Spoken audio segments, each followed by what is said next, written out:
Olá, esse é mais um programa da OAB Blumenau e hoje vamos dar visibilidade à Comissão do Direito do Trabalho. Estão conosco o coordenador, doutor Paulo Eduardo Araújo Winkler, e também a doutora Juliane Maier. Obrigado pela presença de vocês aqui com a gente. Nós que agradecemos.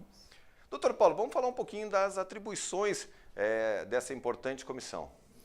Alexandre, as atribuições são infinitas, né? Não se resumem só a uma questão estatutária.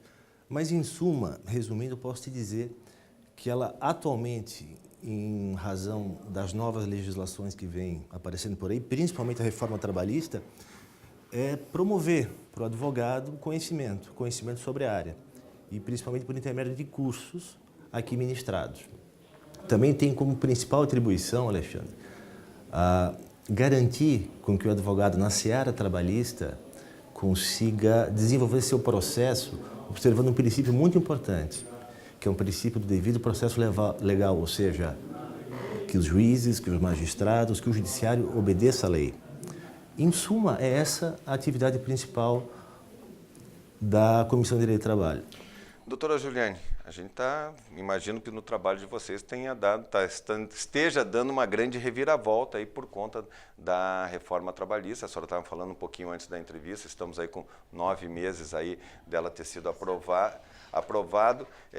Vamos falar um pouquinho dessa transformação, e em especial nesse primeiro momento eu queria ouvir por trabalho dos advogados, que eu imagino que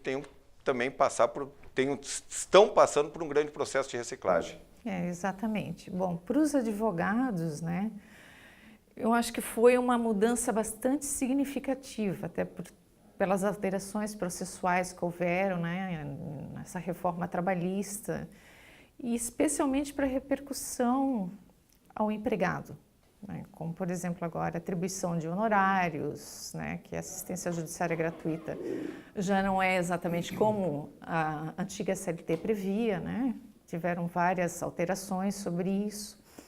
E isso tudo trouxe muita insegurança, instabilidade, né? De que forma proceder, como se assegurar nos direitos, né? Como dar sequência nos processos e tudo isso. A partir de quando nós vamos ter aplicação, né, imediata da lei.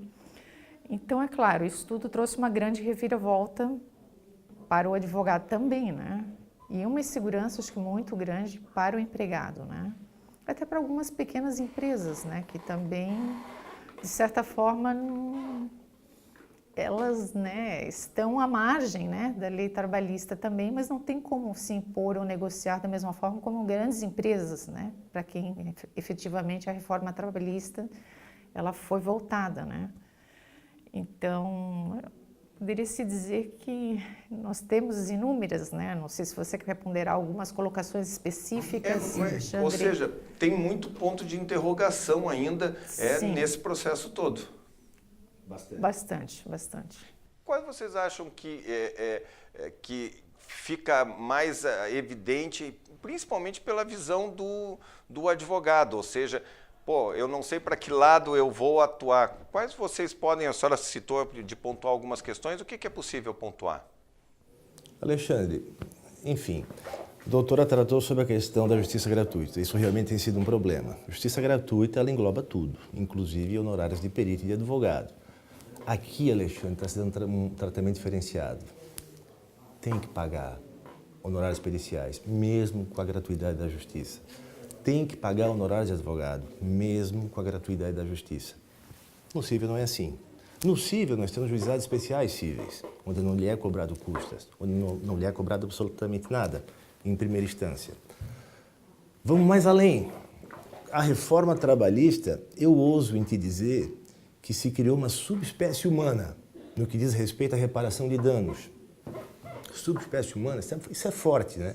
Não, mas é isso que aconteceu. Por quê? Eu vou te dar um exemplo, acho que fica mais fácil.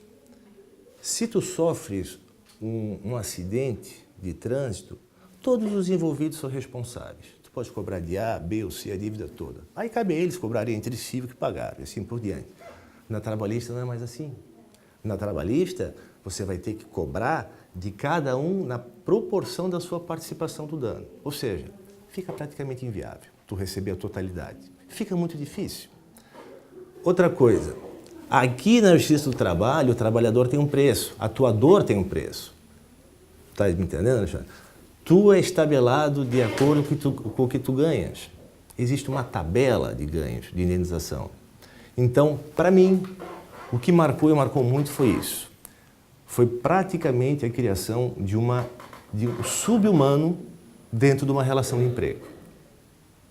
E como é que fica, doutora Juliane, nesses pontos de interrogação que a senhora falou, nisso que o doutor Paulo falou, como é que fica a atuação do advogado nesse contexto? Bom, a atuação preponderante é esclarecer, né? Esclarecer quais são, não sei se no caso do empregador ou do empregado, mas do empregado colocar muito claramente que efetivamente existe esse risco, né? Como o doutor Paulo falou, de efetivamente, se ele não ter a assistência judiciária gratuita, de estar pagando honorários periciais, mesmo tendo-a, né? De também estar pagando esses honorários periciais, honorários de advogado, né? Ele seria isento só das custas processuais. Então, realmente, você tem que expor o risco, você tem que ponderar efetivamente, né, o que você vai hoje ingressar com ações, o valor a que você vai dar, atribuir à causa, né? Então, são diversos fatores e até mesmo, eu acho que a questão hoje que também pega muito nas ações, já que estamos falando para um público, né, de advogados, seria a questão da liquidação, né, das ações trabalhistas, das iniciais. Isso também criou uma grande expectativa, uma grande dúvida de como liquidar, como entrar com essa ação, né, até que foram se pacificando alguns entendimentos, não digo ainda numa totalidade jurisprudencial, obviamente, pelo período, né, o tempo que nós temos de 9 meses, mas alguns entendimentos que foram colocando, né, como é que seria a liquidação dos pedidos, né? É claro que nenhum advogado é contador, nós não temos como fazer um cálculo exato, né, nem primoroso, mas nós temos que hoje sim, numa trabalhista, fazer uma liquidação, não podemos só especificar alguns pedidos, temos que ver a maior, né, o que dentro da possibilidade, dentro daquilo que nós podemos, né, fazer a liquidação dos pedidos. Existem alguns pedidos que nós não vamos conseguir, vamos depender de peritos, né? Vamos depender de documentos da parte contrária serem juntados nos autos. Então, para estes, você tem que justificar o porquê que você não está liquidando. Fora esses, você tem que liquidar todo o pedido para que ele tenha uma valoração no processo. Até mesmo com relação às custas, honorários e tudo isso que vão ser arbitrados sobre o valor da causa. Então, existem muitas questões que nós poderíamos debater aqui e que poderiam ser colocadas. Eu não sei se o doutor Paulo lembra de alguma... Quanto ao direito processual, o que mais impactou foi a questão dos honorários, né? Antigamente, tu entravas com um processo trabalhista, né? E, a princípio, se o empregado fosse sucumbente, se ele perdesse o processo, ele não teria que pagar esses honorários da parte contrária. Hoje ele tem que pagar, mesmo com justiça gratuita, né? Mas tem coisa que vai mais longe ainda, sabe, Alexandre? Eu sei que tu estás entrando no tema mais específico, mas se a gente parar para pensar, assim, ó, existe uma cronologia, existe um sistema, me parece, atrás disso tudo, criado pelo Tiririca e sua turma, a turma do nosso congresso, Tiririca e sua tropa, que é mais ou menos assim. Há um tempo, se falava muito em audiência do corte de recursos para a Justiça do Trabalho, isso antes da reforma. E a reforma estava começando a ser conversada, né? Estava começando a se mencionar uma reforma trabalhista e tal, claro que ela já estava mais adiantada. O que me parece que isso tudo é um jogo de cartas marcadas para realmente não acabar, porque eu acho que é impossível acabar com o líder oriundo de uma relação de emprego, mas diminuir drasticamente o ajuizamento de processo trabalhista. Tanto é, Alexandre, que só posso te dizer, por experiência própria, o número de demandas caiu, e muito, 60%. E o pior, o efeito que a lei trouxe nos jurisdicionados é de medo. Tá? Assim, Alexandre, quando existe uma edição de uma lei, a gente sempre pensa, né? Pô, essa lei vem com boa vontade, né? Isso está vindo com boa vontade, a gente não pode só criticar e jogar pedra, a gente não pode pensar que o legislador seja tão ruim ao ponto de fazer uma legislação para acabar com todo um sistema do judiciário. Mas aqui não dá. Aqui realmente não dá. E o efeito que essa lei trouxe, em primeiro lugar, para o jurisdicionado foi medo. Medo. Tanto é que os efeitos dela que estão acontecendo hoje seriam para acontecer daqui a 5 anos, né? Só que a gente está colhendo isso hoje, imediatamente já. O medo, o pavor no ajustamento de um processo trabalhista. E se o governo quis acabar com a justiça do trabalho de uma forma velada, acabar não, mas limitar, conseguiu. Conseguiu. A gente espera que os advogados, através de arguições de inconstitucionalidade, indagações, consigam consolidar uma jurisprudência, né, através dos julgados dos nossos tribunais, que ainda virão um pouco de encontro ao texto fiel da lei, sabe? Nós estamos encerrando o nosso tempo, mas eu queria ainda fazer uma pergunta. Como é que está a relação com o Poder Judiciário, com relação à Justiça do Trabalho? O que a OAB tem feito aí para contribuir, para fazer essa interface?